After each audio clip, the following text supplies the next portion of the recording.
The El Chapo Tunnel Escape, Power, Corruption, and Revenge, the man who couldn't be caged. Subscribe, like, and stay till the end, because this story proves that even the world's most secure prison can be outsmarted by a man who built an empire underground. In the summer heat of July 2015, a shadow lingered over Mexico's most secure facility, Altiplano Prison.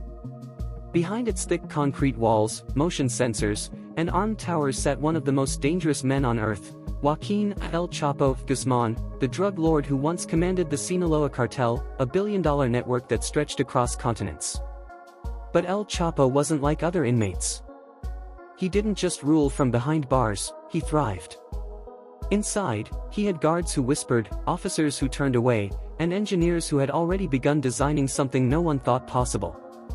To the outside world, Altiplano was a fortress. To El Chapo, it was temporary housing. He had escaped before, from another prison in 2001, hidden inside a laundry cart, and the government swore it would never happen again. So they placed him under 24-hour watch, with surveillance cameras trained on his cell, a single fluorescent light flickering above. But the camera didn't see everything. Just below that sterile shower floor was the beginning of something extraordinary, a tunnel so precise, so technically perfect, it could have been built by a military engineer. Two men from Sinaloa, experienced miners, had been working for over a year, digging silently beneath layers of soil and concrete. The tunnel stretched nearly a mile long, reinforced with steel, ventilated with air ducts, and even lit with electricity. At its end, a motorbike on rails, rigged to carry El Chapo through the underground maze in less than 10 minutes. But inside the prison, no one suspected a thing. To guards, he was calm, compliant, even bored. He read religious texts, exercised quietly, and occasionally cracked a smile that made them uneasy. He knew something they didn't. On July 11, 2015, at 8:52 p.m., the surveillance feed showed El Chapo entering the small shower stall inside his cell. He placed a towel on the ground, turned on the water, and vanished. The guard assigned to monitor him blinked once, twice. The steam blurred the lens. 30 seconds later, silence. Then the camera caught only the empty shower, the faint echo of running water. When officers finally rushed in, all they found was an open hole, roughly 2 feet wide, leading into total darkness. The alarm blared across Altiplano. Helicopters took off. Roads were sealed.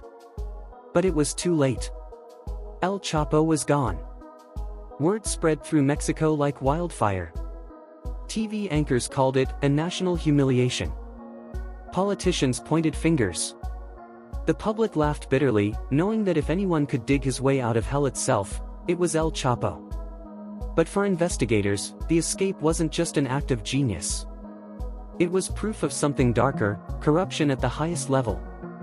A tunnel that sophisticated couldn't exist without help from inside. Someone had paid, planned, and protected the project. As the president demanded answers and the world mocked Mexico's security system, federal agents began interviewing everyone, guards, engineers, and contractors. Some spoke. Most didn't. One officer quietly muttered to a journalist, "He didn't just escape. He walked out with a key we gave him." But there was one thing no one could explain: how El Chapo's men had pinpointed his exact cell location, built a mile-long tunnel beneath it, and timed his escape to the second. By the next morning, news footage showed a simple house near the prison perimeter, the tunnel's exit. Inside it were empty toolboxes, ventilation fans, and a hole leading straight into the earth. A motorcycle sat at the bottom of the shaft, its engine still warm. The camera crews gathered around the opening as a reporter whispered, "He's done it again." But what the world didn't know was that this wasn't just a breakout. It was revenge. Because El Chapo wasn't running from the law. He was running toward something, or someone. And when investigators traced his escape route, they uncovered something that made the president's blood run cold. A map, showing the homes of government officials who once betrayed him, the manhunt and the message. The morning after El Chapo's escape, Mexico woke to chaos. Police checkpoints clogged highways. Helicopters hovered over cornfields. The president called it an assault on the nation. But deep down, everyone knew, this wasn't just an escape. It was a statement. The man they called Shorty had humiliated the government twice. And this time, he didn't vanish into obscurity. He vanished into legend. In the Sinaloa mountains, the air was thick with silence, the kind of silence that only comes before something dangerous. Locals whispered that El Chapo's convoy had passed through the night before. They described black SUVs, tinted windows, and men with radios. Some said he was disguised as a farmer. Others swore he was already in another country. But what terrified investigators most wasn't where he was, it was how he managed it. Forensic teams descended into the tunnel beneath his cell, stunned at what they found. The construction was perfect: reinforced walls, a ventilation system, electric lighting, even tracks for the motorcycle that had ferried him out. Every inch screamed of precision and planning. Experts estimated the project cost millions of dollars and took over a year to complete, a year El Chapo spent pretending to be reformed. The question burned through every briefing room in Mexico City. How do you dig a mile-long tunnel under a maximum security prison without anyone noticing? The answer was corruption. The kind that seeps through walls thicker than concrete. Investigators soon discovered that several prison guards had mysteriously gone missing. The engineer overseeing the prison's sewage system had abruptly resigned 3 weeks before the escape. And a contractor's company, later traced to a shell corporation, had received unexplained government payments. Piece by piece, the puzzle became clear: El Chapo hadn't escaped from prison. He had bought his way out. As the search expanded, the Mexican government faced international humiliation. The U.S. Drug Enforcement Administration, the DEA, offered assistance, while journalists flooded the streets demanding accountability. Inside briefing rooms, tension simmered. Was the cartel leader still in Mexico, or had he crossed the border? Days turned to weeks. Then came the sightings. Grainy footage from a rural village in Durango. A helicopter's infrared camera picking up a convoy of vehicles disappearing into mountains. But every lead ended in gunfire or silence. For the families of law enforcement, each night was a prayer. El Chapo's men had eyes everywhere. One agent's home was torched after he leaked information. Another officer vanished after tracking cartel safe houses. The message was clear. You chase the king, you pay the price. While the government hunted shadows, El Chapo reappeared in the most unexpected place: the internet. Through intermediaries, he began sending messages to journalists and filmmakers, claiming his escape was a response to betrayal. One reporter from a national magazine received an encrypted message that read, "I left through the ground because those above can't be trusted." It wasn't just about freedom anymore. It was about power. Behind the scenes, intelligence officers were intercepting phone calls, tracing relatives, raiding safe houses. But the deeper they looked, the more they realized, the cartel was moving like an army, protecting their leader with military discipline. In one raid near Los Mochis, a soldier stumbled upon an abandoned safe house. Inside were documents, floor plans of Altiplano prison, photos of guards' families, and encrypted notes signed simply, El Patron. It was the smoking gun that proved everything. The government's security system had been inside out for years. Meanwhile, El Chapo enjoyed a freedom few men could even imagine. He dined with loyalists. He reorganized his cartel. And in the shadows, he plotted his revenge, not against his enemies in the streets, but the politicians who had turned on him once he was no longer useful. Every raid, every failed capture, made him a myth. In the poorest parts of Sinaloa, murals appeared overnight: El Señor Regreso, the boss has returned. To some, he was a monster. To others, a modern-day Robin Hood. But El Chapo's arrogance would soon become his downfall.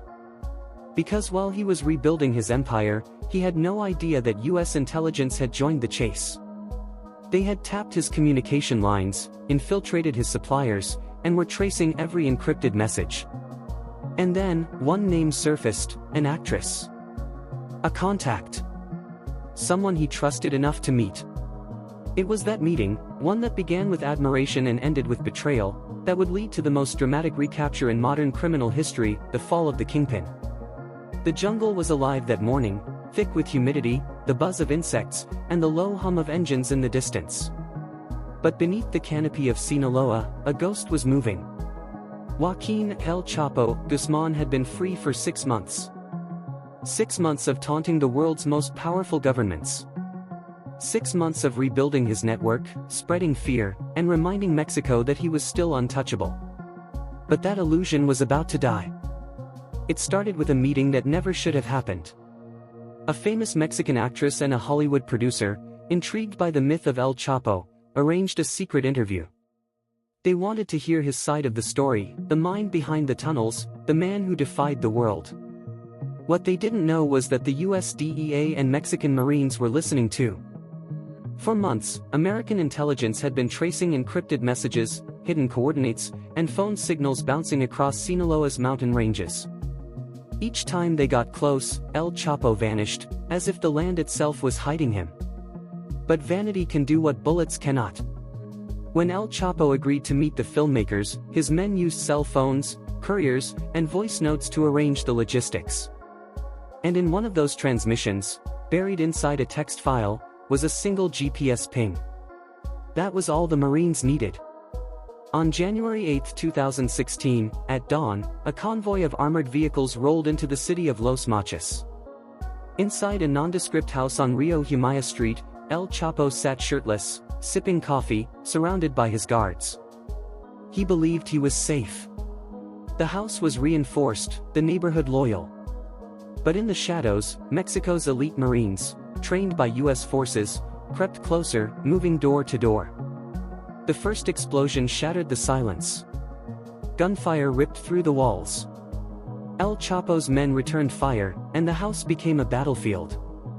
He fled through a hidden passageway beneath a bathtub, another tunnel, built just like the one that had freed him months earlier. Crawling through sewage, soaked and gasping, he emerged onto the street blocks away. But this time, luck had run out. He stole a car, sped down the empty road, and found himself staring down a military checkpoint. The man who had escaped the world's toughest prisons was once again surrounded. When authorities dragged him back into custody, the world exploded with headlines. El Chapo caught, again. News channels replayed the footage, his exhausted face, his gray hair slicked with sweat, his expression half defiance, half disbelief. Inside Altiplano prison, the same fortress he once escaped, the guards stood silently as he was escorted back into his old cell. One of them reportedly whispered, "Welcome home." But the world had changed. This time, there would be no tunnel. No bribes. No escape. Investigators later revealed the full scope of his operation, the millions spent, the engineers employed, the corrupt officials bribed. His tunnels had ventilation, electricity, and even rail tracks. Some ran directly beneath the US-Mexico border, carrying tons of narcotics into American cities. It wasn't just an escape route. It was an empire. And now, it was gone. In 2017, El Chapo was extradited to the United States, his worst fear realized. The trial that followed was a spectacle, witnesses, mistresses, former allies, even family members testifying against him. The courtroom heard tales of violence, wealth, and betrayal beyond imagination. When the jury returned with a guilty verdict on all counts, El Chapo didn't flinch. He simply looked forward, the stare of a man who had ruled too long to show fear. Today, he sits inside the ADX Florence Supermax prison in Colorado, a place so secure it's been called the Alcatraz of the Rockies. His cell is buried deep in reinforced concrete, isolated from all human contact. No tunnels. No noise. No empire. Just silence.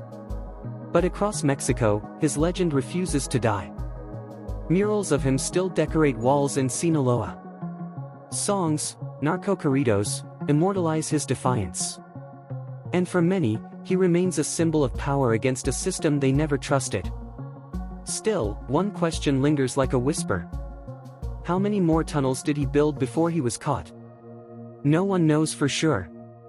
Some say there are dozens still hidden beneath the desert, stretching toward the border, sealed, silent, waiting. When journalists once asked a retired DEA agent if El Chapo could ever escape again, he simply smiled and said, "You can trap a man. But you can't trap a legend."